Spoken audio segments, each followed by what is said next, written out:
Hi guys, it's Abby with the Bead Place and beadplace.net, and today I'm going to show you how to make a simply charming bracelet.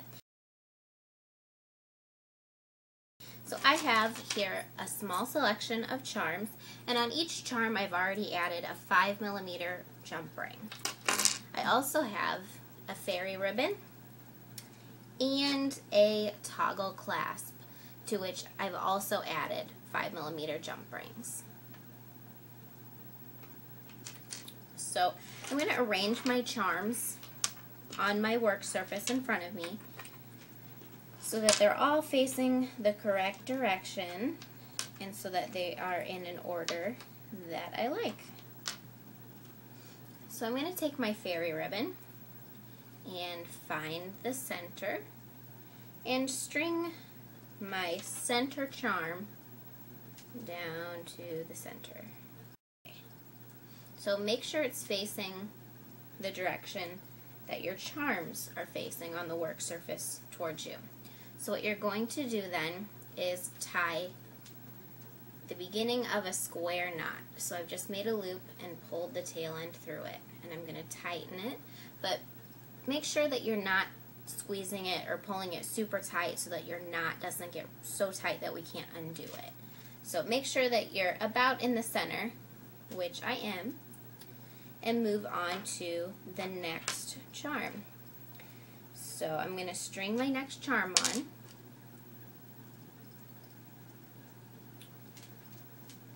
and depending on the number of charms that you're using, you want to evenly space them. So I'm going to put this one about right here, and I'm going to make a little loop and bring the tail end through that loop, and then pull on the tail end. So I've now secured that one. I'm going to go to the charm that was on the other side, making sure it is still strung on in the correct direction. So I'm going to tie another knot. So I'm again making a loop and pulling the tail end through the loop. Just like that. So I'm going to continue on like that until I have tied all the charms on.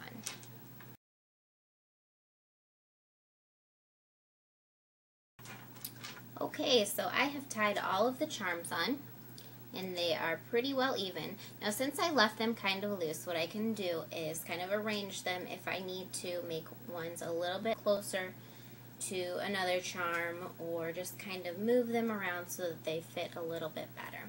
Now what you want to do is just kind of wrap it around your wrist and find the spot where you need to attach your clasp. So for me, that's about right here. I would say maybe 5 to 6 inches from the edge, from the ends of the ribbon.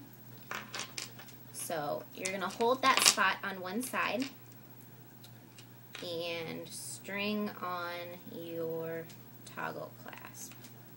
So one end of the toggle clasp gets pulled through, and we're going to tie another overhand and through knot, and then we're going to kind of go for about the same spot on the other side. So string on the other end of your toggle clasp. And remember, we're making the knot kind of loose so that we can adjust it if need be. So string it on, make a little loop, and pull tail end through that loop that you've made. Alright, so we'll wrap it around and see if we need to make any adjustments. Yeah, I'm going to make that just a little bit tighter. So that's easy enough to do. You just kind of pull that knot back open just a little bit on one side and slide it down closer to your charms. You're going to do the same thing to the other side. Pull it open and slide it down closer to your charms. we'll check again. Here we go, that's a better fit. So you're just going to secure that, and then you're going to tie a cute little bow. So you can pretty well do this with one hand if you've had practice. Otherwise, grab a friend to help you tie the bow. So just like that. And you have a fun wraparound Simply Charming bracelet. So thanks for watching.